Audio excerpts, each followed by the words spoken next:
Hello students, welcome my YouTube channel. बेटा एक बार फिर से आ गए हैं हम आपके लिए यूपी टीजीटी पीजीटी एग्जाम के लिए हिंदी में व्याकरण की वर्णमाला से संबंधित महत्वपूर्ण प्रश्न लेकर। ये प्रश्न हमेशा यूपी टीजीटी पीजीटी में बेटा पूछे जाते हैं और ये आपके लिए बहुत इंपॉर्टेंट होने वाले हैं। तो चलिए बेटा वीडियो प्रारंभ करते हैं। प्रश्न संख्या 1 ये कह रहे हैं कि खरोष्ठी लिपि की उत्पत्ति किससे हुई है। तो बेटा 4 विकल्प दिए हुए हैं। ए चित्रलिपि से, बी कीलाक्षर लिपि से, सी अरमाइक लिपि से या डी ब्राही लिपि से। तो देखिए बेटा जो खरोष्ठी लिपि है इसकी उत्पत्ति किससे हुई है? अरमाइक लिपि से।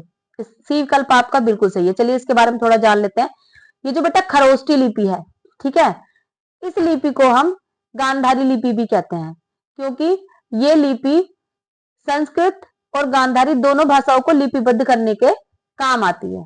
ठीक है बेटा, तो खरोष्ठी लिपि की उत्पत्ति किससे हुई है? अरमाइक लिपि से। सी विकल्प बिल्कुल सही आंसर हो जाएगा आपका सी। प्रश्न संख्या 2 निम्नलिखित में उच्चारण स्थान की दृष्टि से असंगत युग्म है। तो देखिए बेटा ये कह रहे हैं ए कंठ है कै ख ग, ये कंठ से ही बोले जाते हैं। बी मूर्धन्य च छ ज, सी ओष्ठ्य पै फ ब और डी दंत्य थ द और न। तो देखिए बेटा कै ख ग घ ये सब किससे बोले जाते हैं? कंठ से ही बोले जाते हैं। आप बोल के देख लीजिए कै ख ग घ ये सारे आप कंठ से ही बोले जाएंगे। ये आपके प फ ब भ म ये सारे आपके ओष्ठ से ही बोले जाते हैं। आप बोल के देख सकते हैं प फ ब भ म। ठीक है, ल त थ द ध न ये सारे दंत से ही बोले जाते हैं। और ये च छ ज झ या च छ ज झ ये सारे बेटा तालु से बोले जाते हैं। किससे?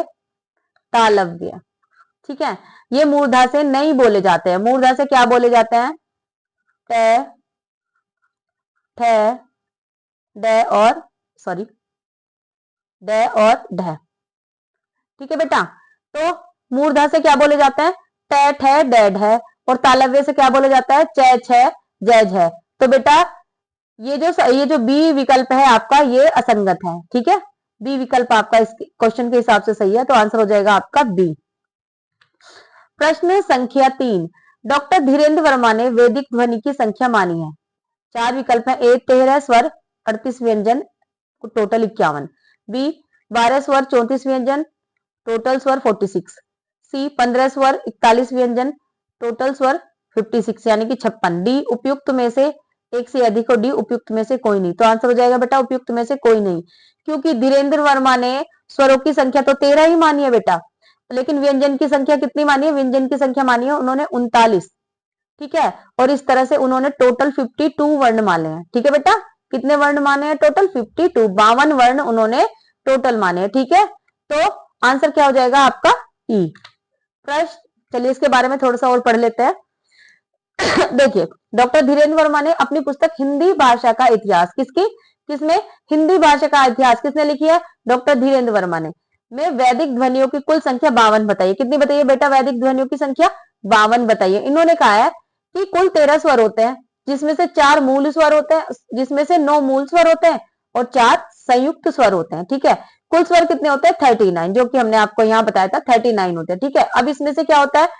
27 स्पर्श व्यंजन होते हैं, 6 अंत्यस्थ होते हैं, 4 घोष व्यंजन होते हैं। ठीक है बेटा, चलिए इसका आंसर हो जाएगा ई। प्रश्न संख्या 4 हिंदी में उत्क्षिप्त व्यंजन का चयन कीजिए। 4 विकल्प है बेटा। ए झ, बी ढ, सी अण और डी उपयुक्त में से कोई नहीं। तो बेटा उत्क्षिप्त होते हैं आपका ढ। एक तो ड ये बिंदी वाला ड और ये ढ ये बिंदी वाला ढ। देखिए बेटा ये दोनों शब्द हिंदी संस्कृत से नहीं आए बल्कि ये दोनों शब्द मराठी से आगत हैं हिंदी भाषा में। ठीक है, हमारे यहाँ ये वाला ड इस्तेमाल किया जाता है और ये वाला ढ इस्तेमाल किया जाता है। ठीक है बेटा, यदि इनके सामने बिंदी लगाते हो तो अनेखाली के रूप में इस्तेमाल किया जाता है। लेकिन उत्क्षिप्त कौन से होते हैं? ड और ढ उत्क्षिप्त होते हैं। क्यों? क्योंकि ड आप बोल के देखिए ड आपकी जीवा की जो आगे की नोक है वो उठ के पीछे लगेगी तालव्य पे और फिर जल्दी से नीचे आएगी ड, तभी आपके अंदर से ड की स्वर ध्वनि आएगी। क्योंकि आपको पता है हमारी वर्णमाला कैसी है? वैज्ञानिक और तार्किक वर्णमाला। ठीक है बेटा, बी विकल्प बिल्कुल सही आंसर हो जाएगा आपका बी। प्रश्न संख्या 5 ये कह रहे हैं श वर्ण किसके योग से बना है? देखिए चार विकल्प इन्होंने दिए, क और श। बी दिया है बी, क और च। सी दिया है क और छ। और डी दिया है, डी क्या दिया है, क और श। तो देखिए बेटा, छह क्षेत्रीय किसके योग से बनता है, ये हो गया आपका यहाँ पे श। ये किसके योग से बनता है, का, हलंत वाला का और षटकोण वाला श। तो ए विकल्प आपका बिल्कुल सही आंसर हो जाएगा आपका ए। और कौन कौन से होते हैं बेटा संयुक्त वर्ण, इन्हें क्या कहते हैं, इन्हें हम कहते हैं, इन्हें हम कहते हैं संयुक्त व्यंजन। ठीक है, और संयुक्त व्यंजन कितने होते हैं वर्णमाला में बेटा, संयुक्त व्यंजन होते हैं हमारे चार। कौन कौन से होते हैं, छ, त्र, ग और श्र।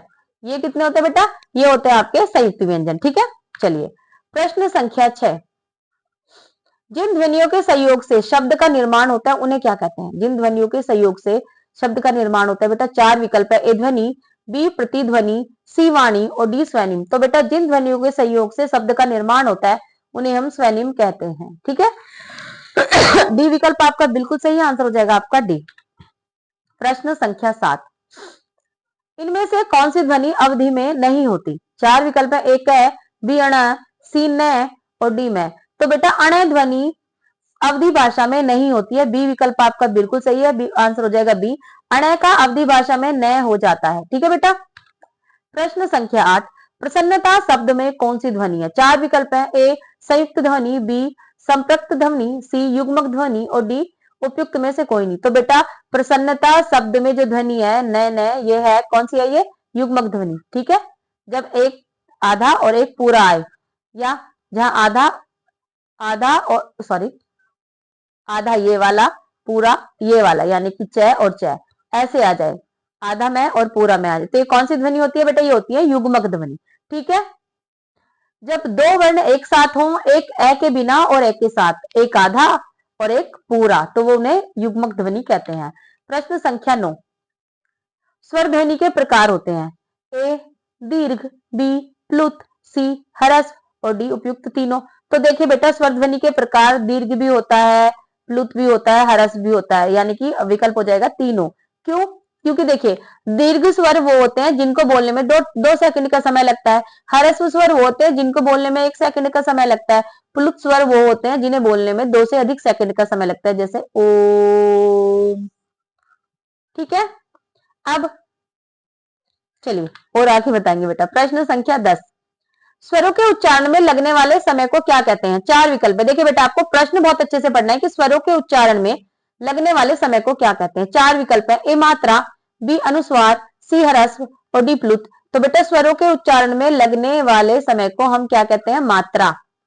स्वरों के उच्चारण में जितना भी, स्वरों को बोलने में जितना भी समय लगता है, एक मात्रा का समय, दो मात्रा का समय, तो उसे हम क्या कहते हैं, मात्रा। ठीक है बेटा, ए विकल्प बिल्कुल सही आंसर हो जाएगा आपका, सॉरी ए विकल्प बिल्कुल सही आंसर हो जाएगा आपका ए। प्रश्न संख्या 11। सही कथन चुनिए। ए यह और वह ध्वनियां अर्धस्वर कहलाती हैं, बी व्यंजन का उच्चारण बिना स्वर की सहायता से हो सकता है, सी अवधेश का विग्रह अव प्लस देश होता है, डी हिंदी में व्यंजनों की संख्या 60 होती है। तो बेटा देखिए इसमें से जो सही है वो है ए, यह और वह ध्वनियां अर्धस्वर होती हैं। ठीक है, याद रखना यह और वह ध्वनियों को अर्धस्वर कहते हैं। ठीक है बेटा, ए विकल्प आपका बिल्कुल सही आंसर हो जाएगा आपका ए। प्रश्न संख्या 12। इनमें से अंत्यस्थ वर्ण है, चार विकल्प है, ए वह, बी तय, सी ए और डी औ। तो देखिए बेटा पहले देख लो आप अंत्यस्थ कौन से होते हैं, यह, र, ल और वह। तो इसमें से कौन सा बेटा, ए विकल्प बिल्कुल सही आंसर क्या हो जाएगा आपका ए। अब आप कहोगे मैडम वह और यह को, हाँ बेटा वह और यह को अर्धस्वर कहा गया, इन्हें अर्धस्वर मत कहना, यह और वह को क्या कहते हैं, अर्धस्वर भी कहते हैं। चलिए प्रश्न संख्या 13। अंत्यस्थ व्यंजन होते हैं, देखिए पीछे ही बताया था मैंने, क्वेश्चन रिपीट हो गया क्या, ए च छ जय झ, बी त थ द ध, सी प फ ब भ और डी य र ल व। तो बेटा य र ल व ये क्या होते हैं, ये होते हैं आपके अंत्यस्थ व्यंजन। ठीक है बेटा, अब प फ ब का उच्चारण स्थान क्या होता है, ओष्ठ, क्योंकि इसे हम किससे बोलते हैं, ओष्ठ से, यानी कि होठ से बोलते हैं। च छ जय झ इसका क्या होता है, तालव्य। ठीक है, त थ द ध इसका क्या होता है? दंत। ठीक है बेटा, याद रहेगा। चलिए प्रश्न संख्या 14, निम्न में कौन सा अंत्यस्थ व्यंजन है? चार विकल्प है, ए तय, बी य, सी पै और डी स।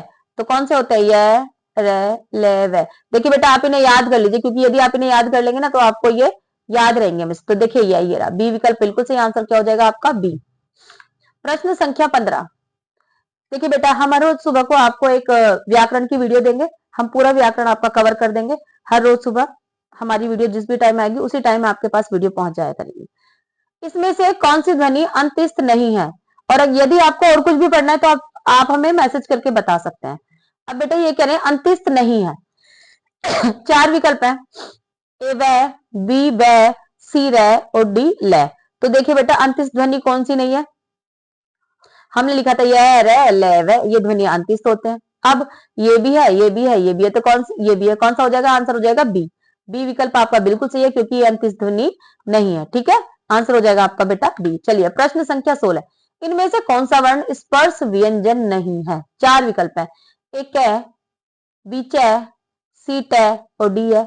अब पहले आप ये देख लो बेटा स्पर्श व्यंजन हमारे कितने होते हैं? स्पर्श व्यंजन कितने होते हैं बेटा हमारे? 25 होते हैं। कौन कौन से होते हैं? ये देखिए, ये एक वर्ग होते हैं, क, च, त, त और प। इस पांच वर्ग में, इन पांच वर्ग में पांच पांच वर्ण होते हैं, वो सारे स्पर्श व्यंजन होते हैं। ठीक है, देखिए क, ख, ग, घ और ण, च, छ, ज, झ और इया, ट, ठ, ड, ढ और ण, त, थ, द, ध, न, प, फ, ब, ध और न। ठीक है बेटा, ये क्या होते हैं? ये होते हैं हमारे 25 स्पर्श व्यंजन। ठीक है, अब इसमें से कौन सा नहीं है? क भी है, ट भी है, च भी है, यह नहीं है। यह क्या है हमारा? अंत्यस्थ। क्या है बेटा? यह अंत्यस्थ। यही तो है हमारा। ठीक है, विकल्प डी बिल्कुल सही आंसर हो जाएगा आपका डी। चलिए प्रश्न संख्या 17, इनमें द्विगुण व्यंजन है। अब ये द्विगुण व्यंजन पूछ रहे हैं बेटा, कौन सा? ए अण, बी ढ, सी ड और डी है। तो बेटा द्विगुण व्यंजन कौन सा है? ड। इसे हम उत्क्षिप्त भी बोलते हैं। बी विकल्प बिल्कुल सही आंसर हो जाएगा आपका बी। कामता प्रसाद गुरु ने वाय प्रयत्न के अनुसार व्यंजनों के कितने भेद माने हैं? तो चार विकल्प है, ए 3, बी 5, सी 4 और डी 2। तो बेटा कामता प्रसाद गुरु ने वाय प्रयत्नों के अनुसार व्यंजनों के जो भेद माने हैं वो कितने माने हैं बेटा? 2। कौन कौन से माने हैं? अल्प प्राण और दूसरा कौन सा माना है? महाप्राण। ठीक है बेटा, चलिए प्रश्न संख्या 19, निम्नलिखित में कंठ्य ध्वनियां कौन सी हैं? चार विकल्प है, ए क ख, ब, य र ल, सी च छ और डी ट और ण। तो बेटा कंठ्य ध्वनियां कौन सी हैं? क, देखिए क, ख, ग, घ, ण। ये अण नासिका ध्वनि होती है बेटा, इसे कंठ ध्वनि मत समझिए, नासिका से बोली जाती है। क, ख, ग, घ, ये कौन सी होती है? ये हमारी कंठ ध्वनियां होती हैं। ठीक है, चलिए प्रश्न संख्या 20, निम्नलिखित में एक ओष्ठ ध्वनि नहीं है। चार विकल्प कौन कौन से? ए प, बी भ, सी ध और डी फ। तो देखिए बेटा ओष्ठ से कौन कौन सी ध्वनियां बोली जाती है? प, फ, ब और भ। ये ध्वनियां ओष्ठ से बोली जाती हैं। तो प भी है, ठीक है, फ भी है, भ भी है, तो कौन सी ध्वनि ओष्ठ से नहीं बोली जाती? ध। तो आंसर क्या हो जाएगा आपका? सी। देखिए बेटा आप इन्हें याद कर लेंगे, याद कर लेंगे तो आपको क्वेश्चन करने में बहुत इजी हो जाएगा। ठीक है, विकल्प हो जाएगा आपका सी। प्रश्न संख्या 21, उच्चारण की दृष्टि से हिंदी में अ और आ स्वर है। ए तालव्य, बी मूर्धन्य, सी ओष्ठ्य और डी कंठ है। तो देखिए बेटा उच्चारण की दृष्टि से हिंदी में अ और आ ध्वनियां किससे बोली जाती हैं? कंठ से। ठीक है, डी विकल्प बिल्कुल सही आंसर हो जाएगा आपका डी। प्रश्न संख्या 22, इस बोली में कर्ता कारक की विभक्ति का प्रयोग नहीं होता। चार विकल्प है, कन्नौजी, बी बुंदेली, सी अवधि और डी मेवाती। तो देखिए बेटा अवधि में कारक की विभक्ति का प्रयोग नहीं होता। जैसे मैंने कहा राम ने, तो राम ने का प्रयोग वहां नहीं किया जाता, इसमें कारक की विभक्ति का प्रयोग नहीं होता है। सी विकल्प बिल्कुल सही आंसर हो जाएगा आपका सी। प्रश्न संख्या 23, हिंदी में मूर्धन्य ध्वनियां है। अब ए च छ जय झ, बी ट ठ डैड है, सी पै फै बै भै और डी ट ठ दैद है। यदि बेटा हम बोल के भी देखेंगे तो देखिए पै फै बै भै, ये क्या हो गई बेटा आपकी पोस्ट है। च छ जय झ ये आपकी तालु हो गई। ट ठ दैद है ये आपकी दंत हो गई। ट ठ डैड है ये कौन सी हो गई आपकी मूर्धा। बी विकल्प आपका बिल्कुल सही है। मूर्धन्य ध्वनियां कौन सी होती है, ट ठ डैड है। बी विकल्प बिल्कुल सही आंसर हो जाएगा आपका बी। प्रश्न संख्या 24, उच्चारण की दृष्टि से वह होता है, क्या होता है वह। ए दंत है, बी दंतोष्ठ है, सी कंठ तालव्य है और डी तालव्य। तो देखिए बेटा वह को आप बोलेंगे तो जो हमारे दांत है वो होठों पर लगेंगे, तो बोल के देखिए वह, बोला वह। हाँ तो दांत होठों पर लगे तो कौन सा हो गया दंतोष्ठ। बी विकल्प बिल्कुल सही आंसर हो जाएगा बी। प्रश्न संख्या 25, निम्नलिखित ध्वनियों में कौन सी दंतोष्ठ है। ए थ, बी फ, सी मैं और डी वह। अभी मैंने आपको बताई वह ध्वनि हमारी दंतोष्ठ है। डी विकल्प बिल्कुल सही आंसर हो जाएगा डी। बेटा अगर आपको हमारी वीडियो पसंद आई हो तो इसे लाइक करें, शेयर करें और हमारे चैनल को सब्सक्राइब करें, ताकि आप हमारी वीडियो को जितना ज्यादा से ज्यादा महत्व देंगे हम आपको उतना ही संपूर्ण सिलेबस दे देंगे। ठीक है, आपकी भी मदद होगी और हमारी भी। ठीक है बेटा, मिलते हैं अगली वीडियो में। नमस्कार।